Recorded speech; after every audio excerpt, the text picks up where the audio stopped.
Est-ce que vous voyez mon écran? Correcto, Seb. OK, Oui, Fabien. très bien, merci. Oui, ça va maintenant.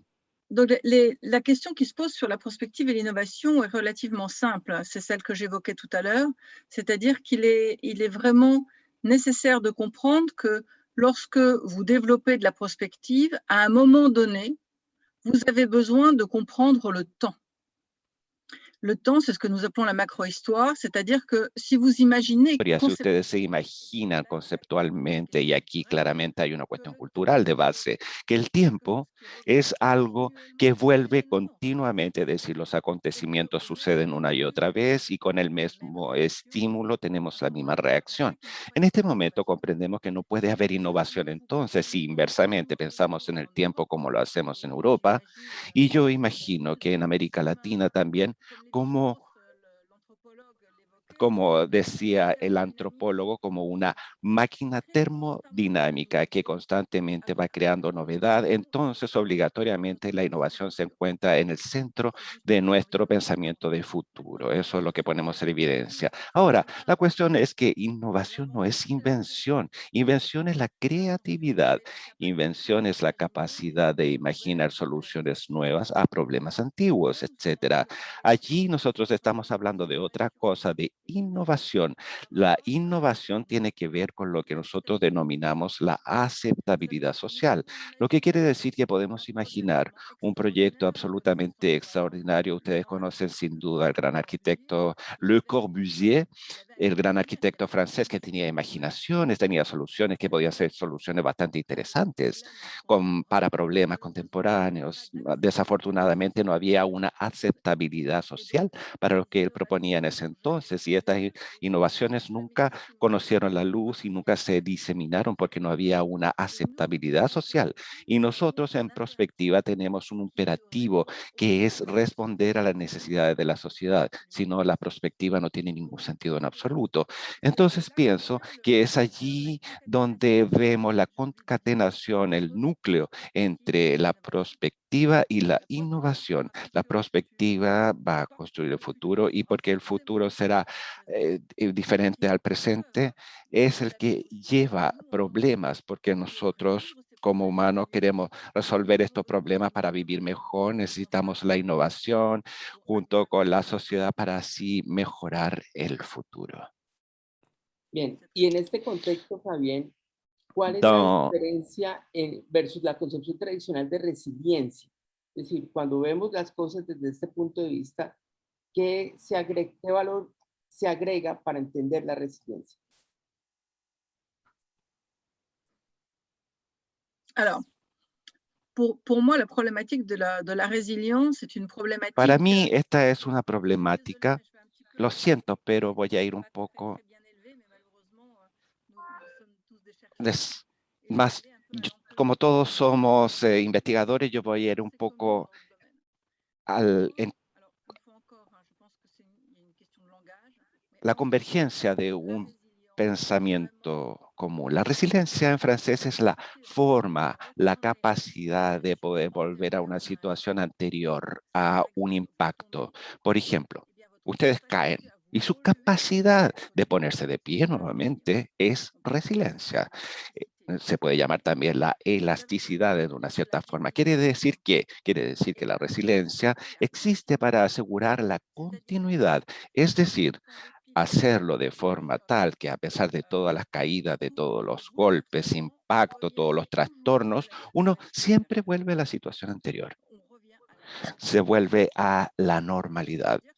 Esto quiere decir que es un mecanismo que permite perpetualizar esto que era anterior al choque, y uno puede ver que al definirlo como así, esto supone a la perspectiva. La perspectiva, como la he descrito, la perspectiva francesa apunta a asegurar la transformación, ya sea la transformación del territorio como la de las empresas. La transformación quiere decir cuando usted se cae, en vez de ponerse de pie para seguir en la misma posición que usted tenía y le había permitido caer, usted se pone de pie para tomar otra posición, adoptar otra. La transformación aquí lo vemos después de esta pandemia, porque todavía estamos en la pandemia de la COVID. Sin embargo, vamos hacia otra normalidad que se llama de la que después de la posnormalidad, es decir, en la cual tratamos hoy día de orientarnos, es decir, ir hacia un cambio, aceptar transformarnos, cambiar nuestra mentalidad, nuestra visión del mundo, nuestros procesos, nuestros paradigmas, para así poder crear nuevos procesos, una nueva forma de encontrarse en el mundo y de actuar respecto del mundo. Y yo creo que el único interés de la perspectiva se basa en esta capacidad de transformación, poder efectivamente inventar, innovar para mejorar. Y para mí, la competencia clave no es la resiliencia, sino que la adaptabilidad. Y si hay dos palabras, es porque hay dos conceptos. Y la adaptabilidad es la capacidad de ponerse en una situación de adaptarse continuamente a cambios o adaptar el mundo a lo que uno desea, es decir, al mismo tiempo prever, evidentemente, pero también organizarse de forma flexible para poder mejorar la reactividad al golpe, integrar el cambio y la transformación en los procesos, más bien que tratar de volver al proceso anterior. Perfecto. Y Fabián, conectando tu elemento teórico ahora con todo lo que nos contaba Cielo al principio en la introducción al conversatorio, ¿podrías colocarnos ejemplos de países en desarrollo o ejemplos específicos donde se hayan podido trabajar perspectiva, innovación y resiliencia de esta manera?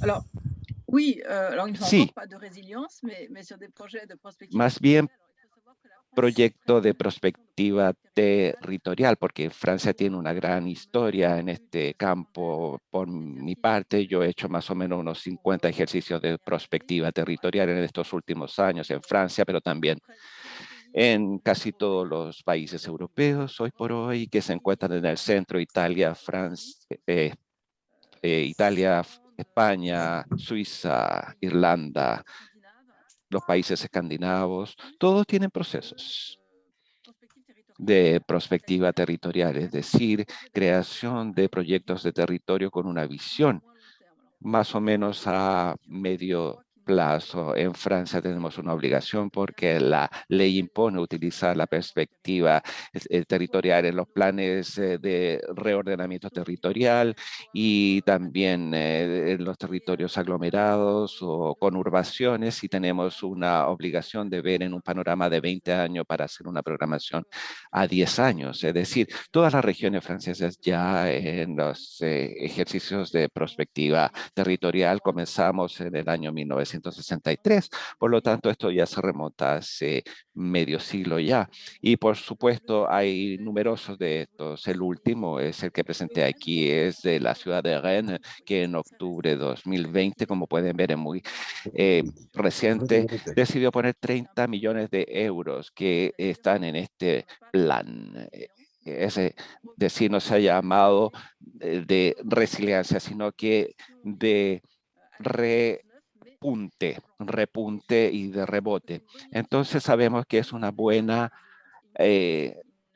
iniciativa, es decir, no es resiliencia al poner o implementar estas inversiones para volver a la situación anterior, sino que para ir hacia una nueva situación que va a ser sostenible y renovable. Y vamos a encontrar los 4 desafíos que se encuentran en todos los territorios hoy en día, ya sea en Francia o en el extranjero. La transición ecológica, cómo permite a la economía salir de la economía de depredación que nosotros conocemos desde hace más o menos un siglo, y salir también de la lógica de las energías no sostenibles, no renovables. Evidentemente tenemos todo lo que es el orden de la evolución societal, que tiene nexo con la familia, el trabajo, con la localización también, porque ustedes también han tenido el mismo fenómeno que nosotros. Hemos tenido un fenómeno bastante masivo de personas que se han ido de las grandes ciudades para irse a las de envergadura mediana porque la calidad de vida era mejor y sobre todo en el periodo de confinamiento, y se quedaron en estas ciudades medianas, y hay que, por lo tanto, reorganizar el territorio en torno a esto. Tenemos también el otro campo que es la digitalización de la economía. Todos han pasado al plano digital y casi ya no es necesario salir de la casa para hacer las compras. Y finalmente tenemos un movimiento de relocalización de la economía porque nos hemos dado cuenta que esta famosa cadena de abastecimiento que llevaba lo esencial de los productos de consumo desde el extranjero, desde muy lejos, esta cadena se ha interrumpido y hoy día en Francia no hemos encontrado, y creo que ya no vamos a encontrar el nivel precedente de diversidad de bienes de consumo que se nos ofrecían antes. Siempre tenemos